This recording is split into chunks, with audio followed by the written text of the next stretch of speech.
Welcome to Modern Day Abigails, a women's outreach of Calvary Chapel, Pearland. 2 Corinthians 5:17 says, "Therefore, if anyone is in Christ, he is a new creation. Old things have passed away. Behold, all things have become new." So let's listen to God's Word, where everyday lives transform and where we can become the women God created us to be.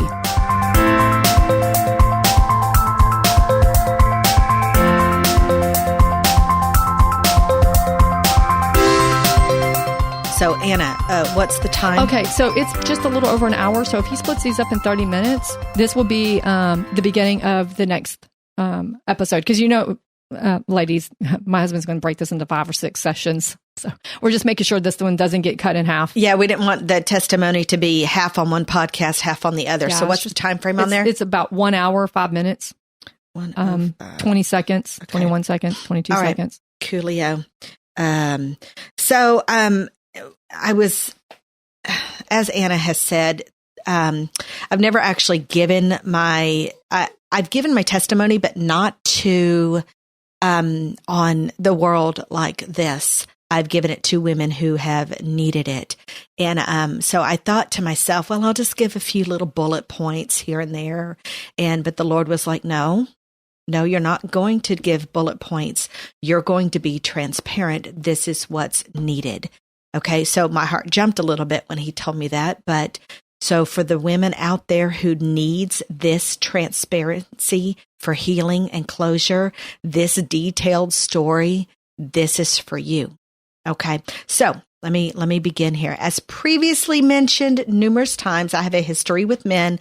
If you've heard any of our podcasts, then you know I do not pick well.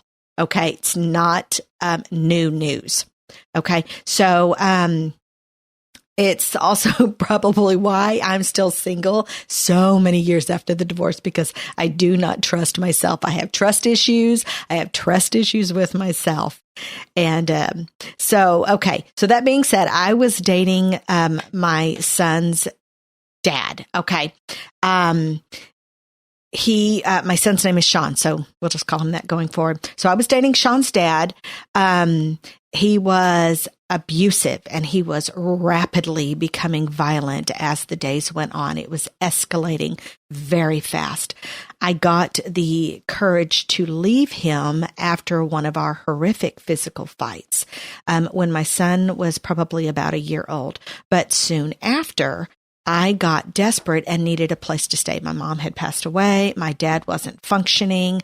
I needed financial help. And in my mind, I decided it would be the best decision to go back to him. And that's exactly what I did. And our abuse and physicalness, it picked up right where it left off, but it rapidly escalated. So 3 weeks into our getting back together, moving back in together, things got real fun. So after an almost violent fight, which ended up with me defending myself and pretty much throwing him off of the balcony because we lived in a 2-story apartment, He climbed back over the rail and he grabbed his keys, which before he grabbed his keys, I thought he was going to kill me. I already knew that this was my last moment to live, but instead he grabbed his keys and he took off to his friends. During that time, I packed up and took off, and I did not come back. But because I packed up and took off and took my son, our son, with me, he became livid. And he began to stalk me and harass me and threaten me and made it very, very known. And I didn't have any reason to not believe him whatsoever. But he made it very, very known that if he ever found me alone, he would take my son and he would end my life. And then that would be that. And I believed every second because of what I had already been through with them. I had no reason to doubt that this was not a true fact. And so what I ended up doing, well, first of all, let me back up. He didn't want Sean. He wanted me. He wanted to control me, abuse me, hurt me. And when this didn't happen because I was gone, that's when he began to stalk me and threaten me all day, every day. And I went to the police. And the stalker law, which is now existing, did not exist then. Shortly after, probably about 2 months later, it existed because a woman just like me died. And then I believe it was her parents that put the stalker law into effect. But it did not help me because it did not exist. And the police basically told me that until I had proof that he laid hands on me, that there wasn't going to be anything that I could do. And I tried to make them understand that when that day come, it would be my last day alive. And I walked, and but their hands were tied. There's nothing that they could do at that time. It was in the 90s. And so I walked away defeated and scared, finding out soon after that during my 3 weeks of stupidity, I got pregnant by him again. And I went into absolute fear and panic mode. Okay. So backstory is that by this time, my mom had passed away. This is what Anna was talking about, how she had help and I did not. My mom had passed away, and she had a terrible, fast-growing cancer, and we lost her. And my dad never mentally or emotionally recovered from that, and he began drinking himself to death. He was already an alcoholic of beer, but that was not enough, so he moved to one of those big bottles. I think they're called like a hard liquor. Yeah, it was. What's the clear one? Oh, vodka? Vodka. How do I not know this? Okay, vodka. How do I know this? The big, huge jug. It's like a gallon jug. Okay, that was daily. Wow. One of those a day. And if he was feeling spunky, 1.5. Okay, so that's where he was. He was not functional. And his main goal was to drink himself to death, which he succeeded a few years later. So I already knew that I was utterly alone and I had no help in this situation whatsoever. And, but I look back now and I realize that I did have places and people to turn to for help, but I didn't see it at the time. I was very, very blind due to the debilitating fear that I was facing and that I was up against. Okay. So I could barely see a way out alive with one of his children.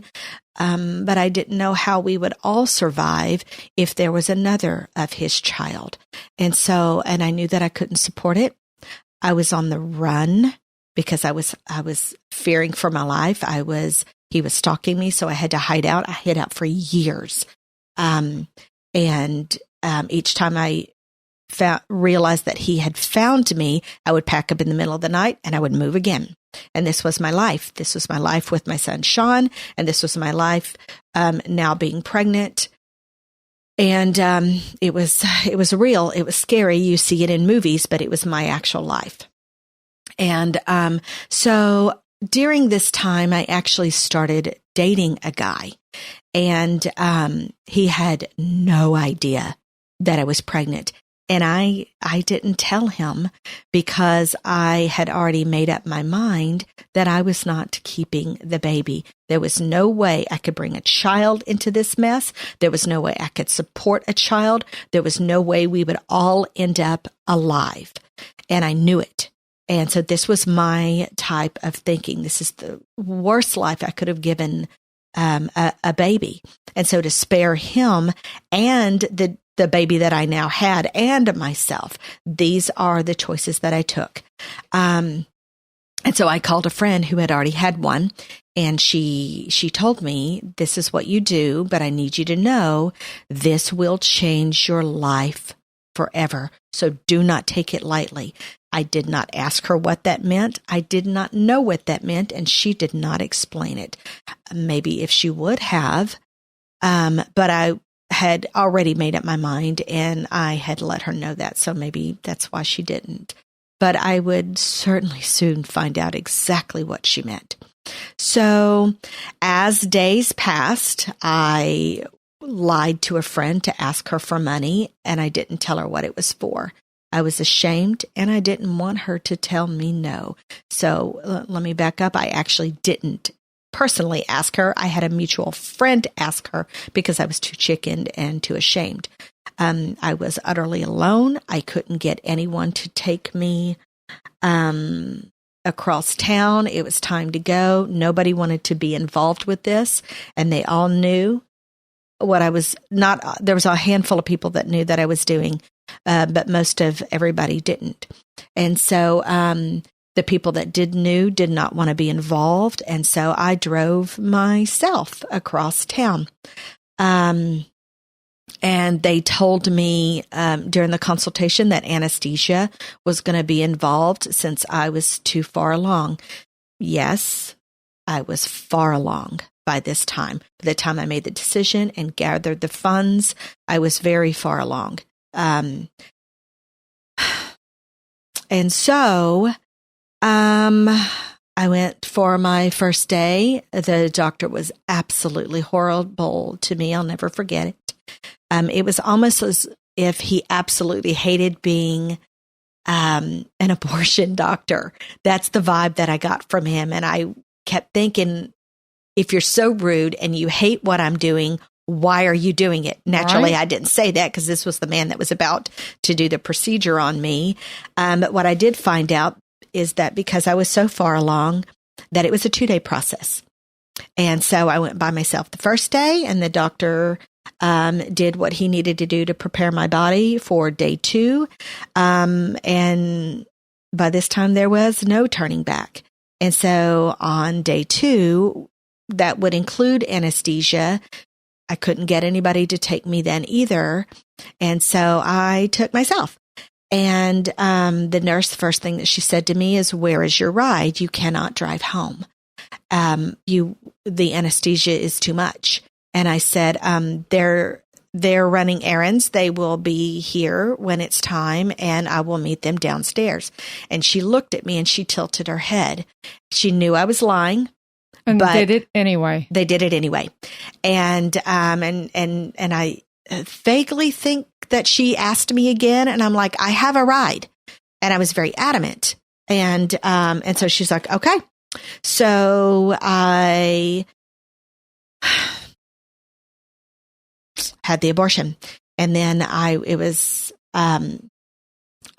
in the recovery room when I woke up, or when I came to. I wasn't completely under. I remember the details. I remember the details completely of exactly what was going on and what I felt and what was happening. And they're very vivid today. And I'm not going to go into them because they're very horrific. But I felt everything. And I remember everything.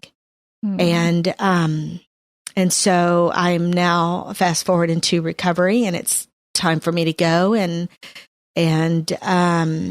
I told them that my ride was downstairs. And so I went and I got in my car and I drove across Houston traffic, which was really bad at the time that I left. And it took me at least an hour, maybe 2. And I kept coming in and out of, I honestly don't know how I made it home. I kept coming in and out of consciousness because the anesthesia was not gone. And so I remember driving very slow, and I remember slapping myself on the face all the way home, and to keep myself awake because I didn't, after all that I'd gone through, I didn't want to die on the way home when this whole point was to protect myself and the child that I already had. And it was bad. So I made it home, and it was just a day that I'll never forget in my entire life. I was numb. I was shocked at what I had just done and the kind of person I was to have done something like this, because this type of damaging decision is irreversible. Ladies, it is irreversible.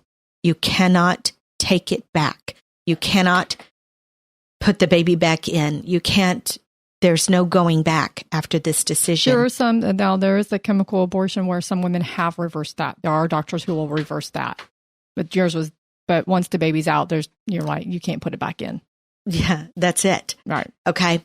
So, my story, unfortunately, doesn't stop here. So, I had mentioned before that I was actually dating a guy during this abortion. I had been dating him for just a little while. He did not know that I was pregnant by Sean's dad. He did not know that I was on the run. I hid that for him too. He couldn't figure out why I kept moving apartments, and I didn't tell him. I was too ashamed and too afraid to bring him into that world that I had going on behind the scenes. And so I was very good at leading this double life, and that's exactly what I did. So I hid what I had done I hid my pregnancy from everybody, and I hid my abortion from everybody except probably 3 people who knew what was going on. And I didn't want him to know, because I was in what I called a serious relationship, and I was caring about him and falling for him. And we weren't actually sleeping together yet, so I could hide it very easily. So fast forward, the abortion is done. And then he and I began to get serious. And so we did move in together, because this was my MO with men. And he loved my child. He loved him, but he was not ready for a family, to have a baby with me. And he is actually married with several kids, but at that time he wasn't ready for a child with me. And he wasn't abusive like Sean's dad. He just was young and he was naive. And I think that I might have actually been his first real relationship.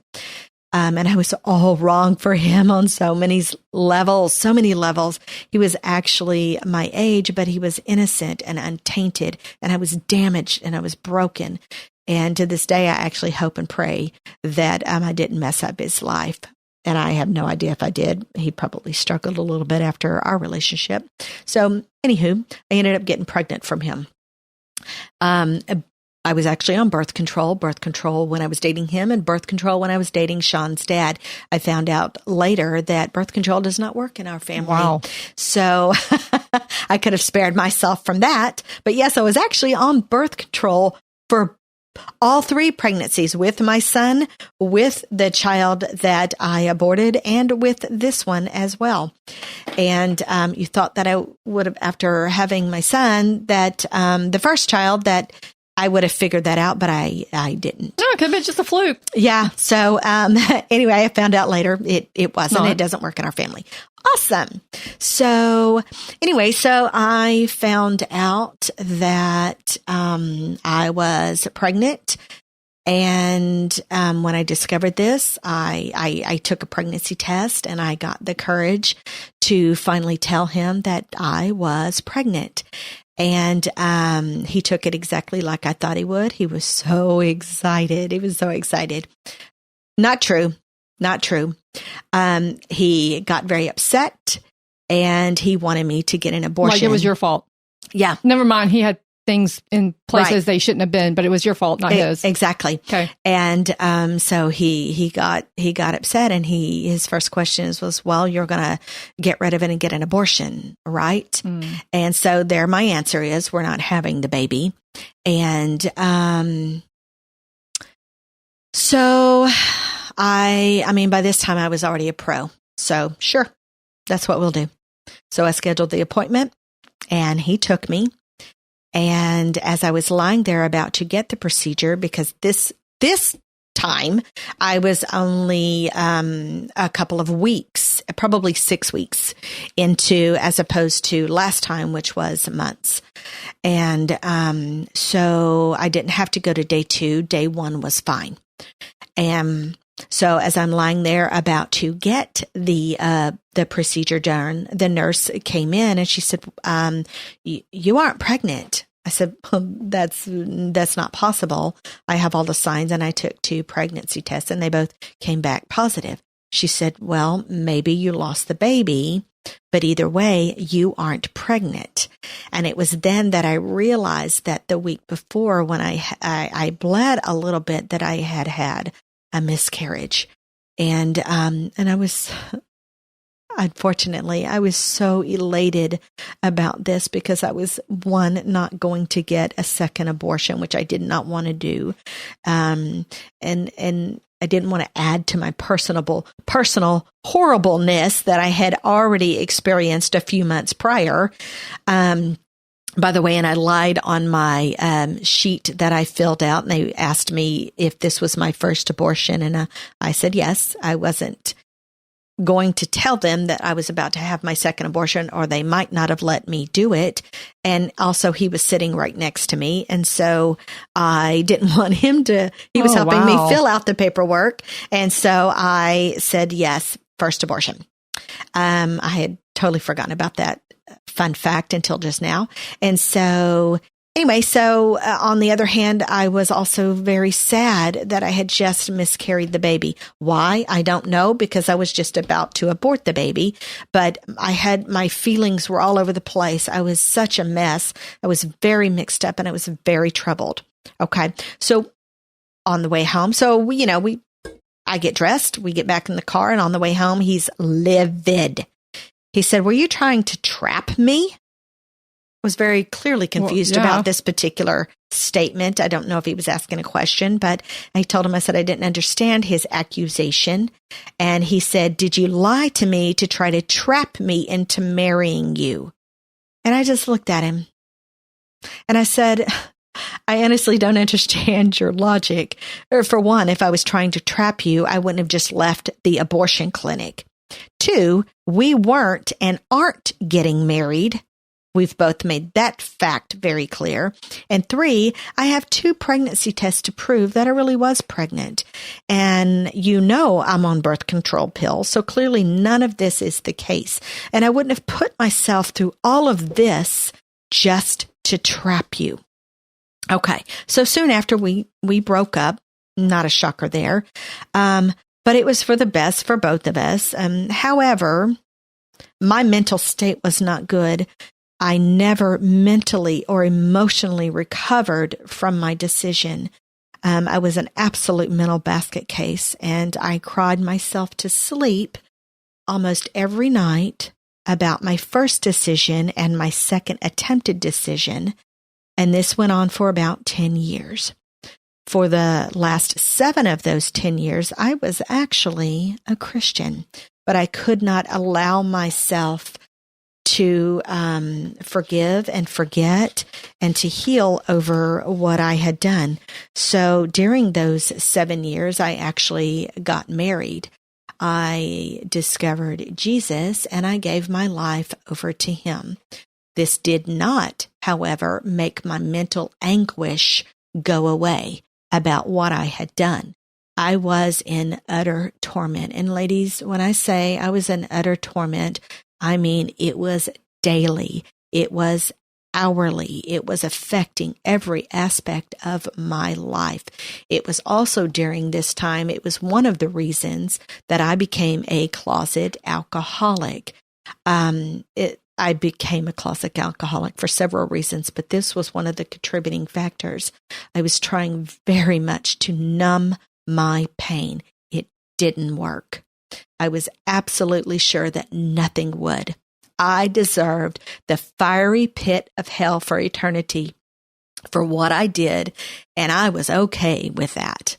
I wanted that. I welcomed that. I told the Lord numerous times, "You need to kill me and throw me straight into hell and never let me out for what I had done." And I felt that way every minute of the day. However, the Lord had a different plan. He sent a friend to me, and my friend knew that I had a secret that tormented me, but she was not sure what it was. And after hours of coaxing me into spilling my guts, I finally told her. And that's when she talked to me about God's forgiveness and his love and his grace and his mercy. And I had to let that sink in. It did not happen overnight, but it took a while, and I still struggled with that option for a while. To me, it was an option because the other option I felt I actually deserved.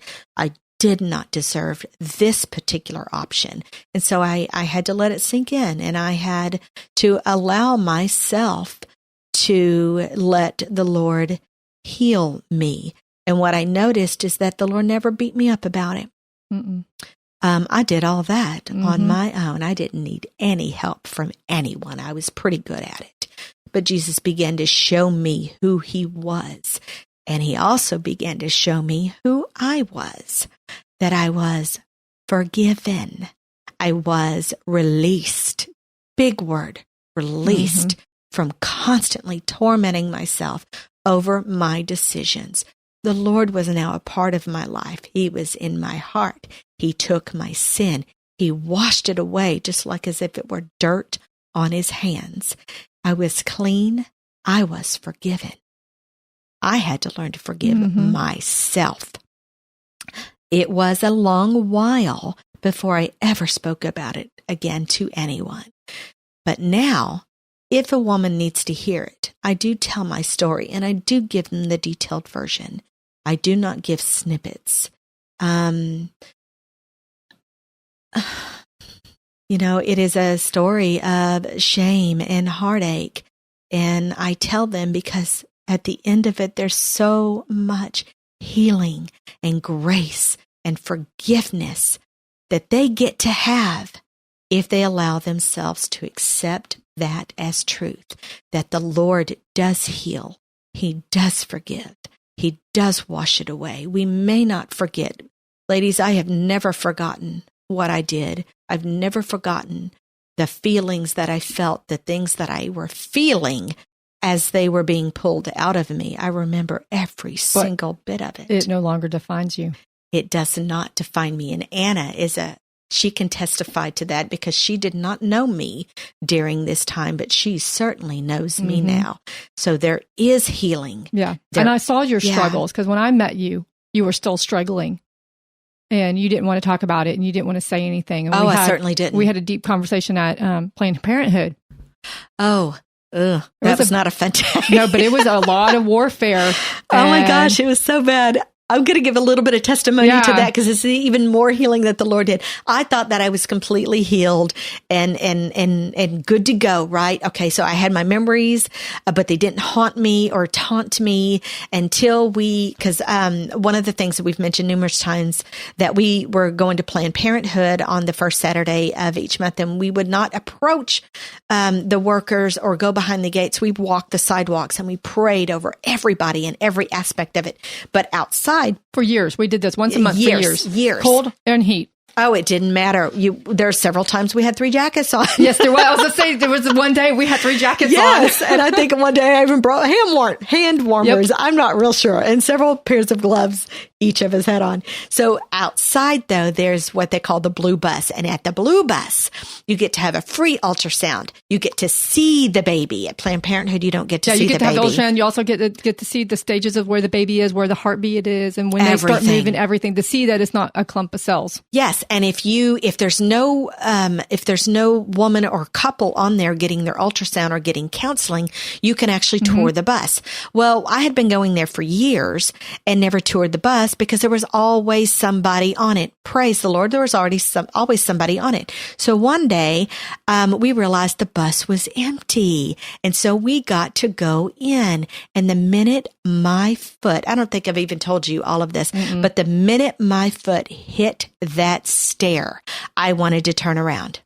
My knees buckled. Luckily, Anna was walking in front of me, but my knees buckled and I almost sat right on the steps and never took another step because the enemy immediately began to attack me and tell me that I was not actually truly healed, that everything that I had experienced before with the Lord was fake and false.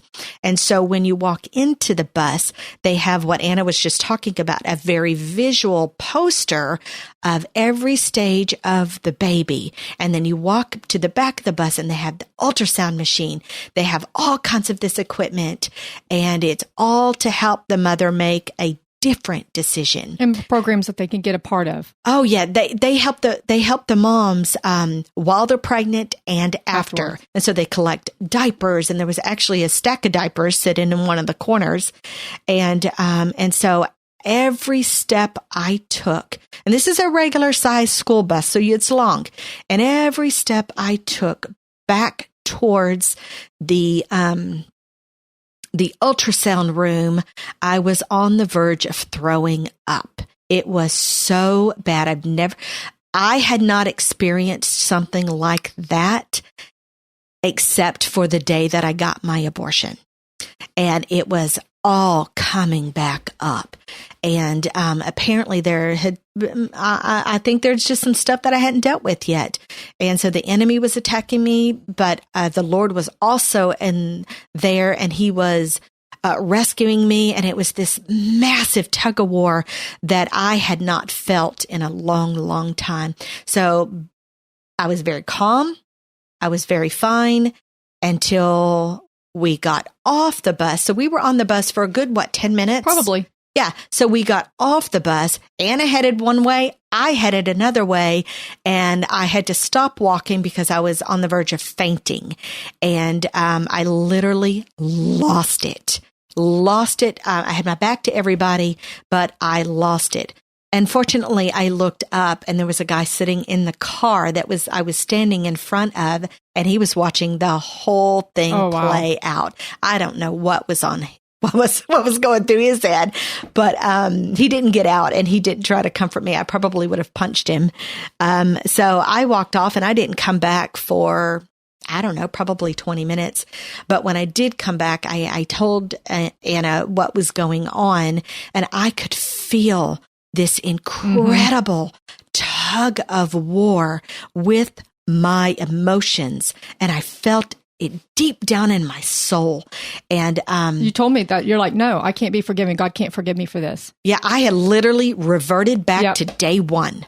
And, but it was the enemy. And so Anna helped me, and we prayed, and we walked through it. And there was another girl there. She looked a little traumatized watching the whole thing. She did. And I had to explain to her several times, this has never happened to me here before. This is not my norm, but I have to finish this little mini journey going on right now. You wanted to go home and think about it. I'm like, no, you're not. I wanted to go home. The Anna wanted me to, give whatever the enemy was using at that moment, which I didn't actually know what he was using at that moment, but Anna wanted me to give at that moment whatever the enemy was trying to steal from me. And I'm like, okay, I'm going to go home. I'm going to pray about this. I'm going to think about it. And it's like, no, we're not leaving here. You're doing this right now. And so I did. I had to walk off, and I had to have a conversation with the enemy. And then I had to have a conversation with my Savior. And by the end of the day, I think the whole process from the minute I hit the threshold of the bus to the minute that this happened, it had to have only been an hour because we were only there for an hour. Exactly. And, but it felt like hours. But by the time the Lord got done, I was healed. And I honestly, to this day, I don't know what it was. The enemy knows, the Lord knows, but I can't figure out, and I'm not even going to try to. But you're open now. Now you talk about it on a regular basis. Oh, I guess I do. You do now. Interesting. I never put two and two together. Because I knew before I met you and before then, I can tell the difference. You really talk about it, and you now really address the issue. Interesting. Yeah. Huh. Well, there you go. Yeah. That's the reason. Yeah. Mystery solved. Yeah. Didn't know it was a mystery till today, but it's a mystery. But I was in that same boat because when I got pregnant, I thought God couldn't, that I shouldn't be forgiven. It's not that God couldn't forgive me. I couldn't forgive me for what I'd done. And I found two quotes that I thought was really applicable by C.S. Lewis. The first one is this the stuff you said you added? Yes, in my head, but not in my notes. Okay, go for it. Because I found these last night. I think that if God forgives us, we must forgive ourselves. Otherwise, it is almost like setting up ourselves as a higher tribunal than Him. So how can God say, I forgive you, but we can't forgive ourselves? That means we're above God? Yeah. Yeah. So ladies, that's the enemy's trick. That's the enemy's scheme to say that God forgives you, but you shouldn't forgive yourself. If the mighty God, creator of us and the universe, every single, even the dust particles, He created everything in this earth. If He can take the time to love on us and forgive us, why is it so hard for us to do it for ourselves?